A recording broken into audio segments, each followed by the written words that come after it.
حضور نے فرمایا کہ کوئی شخص جب گناہ کر رہا ہوتا تو اس کے دل میں ایمان نہیں ہوتا.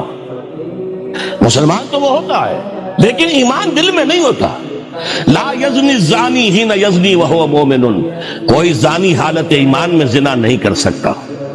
ولا یسرق السارق حین یسرق وہو مومن، کوئی چور حالت ایمان میں چوری نہیں کر سکتا. ولا یشرب الخمر حین یشرب وہو مومن، کوئی شرابی حالت ایمان میں شراب نہیں پیتا. ایمان بھی ہو اور پھر بھی گناہ ہو جائے، پھر ایمان کی کیا قدر و قیمت ہے؟ ایمان نہیں ہوتا اس وقت تبھی وہ گناہ کرتا ہے. ایک شخص طے کر لے کہ نہیں مروں گا مگر فرما برداری کی حالت میں، چونکہ موت کا کچھ پتہ نہیں کب آ جائے، لہذا اس آیت پر عمل صرف اس وقت ممکن ہے جب کوئی لمحہ بھی معصیت میں نہ بسر ہو. تب یہ ہے کہ آپ کہہ سکتے ہیں کہ نہیں مروں گا مگر حالت فرما برداری میں. اس پر عمل کرنا کوئی آسان کام نہیں ہے.